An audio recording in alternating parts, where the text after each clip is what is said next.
Hypoxia generally क्या एक disease है, एक बीमारी है। ये बीमारी कब होती है? तो जब आपके शरीर के अंदर जो टिश्यू है उस टिश्यू में, कोशिका में या ऊतक कह सकते हैं आप, तो ऊतक में जब क्या होगी, ऑक्सीजन की मात्रा कम हो जाएगी। मतलब जितना आपके शरीर को ऑक्सीजन चाहिए, जितना आपके सेल को, टिश्यू को सर्वाइव होने के लिए ऑक्सीजन चाहिए, उतना ऑक्सीजन नहीं मिल पाता है। तो जब इतना ऑक्सीजन नहीं मिल पाएगा तो इस कंडीशन में क्या होगा, आपको चक्कर आएगा, सर घूमेगा, गिर जाएंगे, सांस में दिक्कत होगी। हाइपोक्सिया जनरली क्या एक सांस की बीमारी है।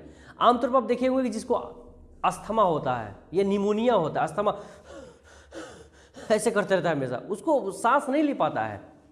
तो खास करके ऐसे लोग जिनके अंदर जो है ना क्या है, हृदय की बीमारी है, आई बस जो हार्ट के पेशेंट है, इसके अलावा क्या है, जिनके अंदर अस्थमा है, अस्थमा की बीमारी, या जिनके अंदर निमोनिया है, ऐसे लोगों के अंदर हाइपोक्सिया होने के मैक्सिमम चांस रहते हैं।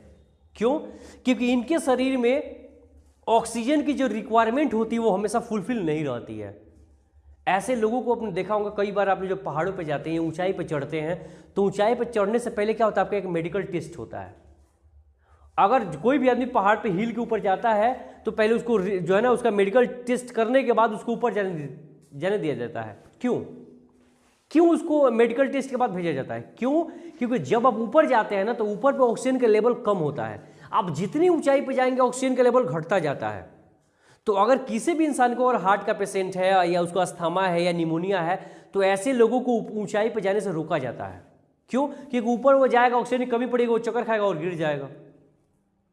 बात समझ में आ रही नहीं आ रही है? क्या होगा, गिर जाएगा। और ऐसे कंडीशंस में बहुत बार लोगों की जान तक चली जाती है, मृत्यु तक हो जाती है। ऐसे कंडीशन में तुरंत उसका कहीं उपचार है कि उसको तुरंत एडमिट कराइए हॉस्पिटल के अंदर। और कोई भी ऐसा आदमी हो जो हार्ट का पेशेंट हो या फिर जो है क्या नाम है, अस्थमा हो या फिर निमोनिया हो, उसको कभी भी हाइपरटेंशन से बचना चाहिए, अत्यधिक सोचने से बचना चाहिए। बहुत बार ऐसा होता है कि आप बहुत ज़्यादा सोच देंगे तो एक जो है इल्यूजन तैयार हो जाता है माइंड के अंदर, जिससा लगता है कि यार मेरी तो सब कुछ खत्म हो गया, ये हो गया, दिस डेट ऐसा हो गया, मेरे सामने से सब कुछ खत्म हो गया। कभी कभी ऐसा लगता है कोई चीज़ आपको एक शॉट लग गया किसी चीज़ के लिए, आप किसी चीज़ को एक्सपेक्ट ना किया हो और ऐसा कुछ सुनने को मिल जाए। उस कंडीशन में भी क्या होता है, आपकी माइंड के अंदर एक इल्यूजन क्रिएट हो जाता है और उस कंडीशन में भी आपके शरीर में ऑक्सीजन का लेवल घट जाता है। तो ऐसे कंडीशन में भी हाइपोक्सिया होने के चांसेस बढ़ जाते हैं। क्लियर? तो हाइपोक्सिया को जनरली अगर दूर भगाना है तो सबसे पहले ये देखिए कि आपकी ब्रीदिंग अच्छी हो रही है कि नहीं हो रही है। दूसरा, आपका हार्ट हेल्दी है या नहीं है। तीसरा, कि बार बार आपको खांसी जुकाम वगैरह तो नहीं हो रहा है। आपका लंग्स कितना हेल्दी है। अगर आपका लंग्स हेल्दी है, हार्ट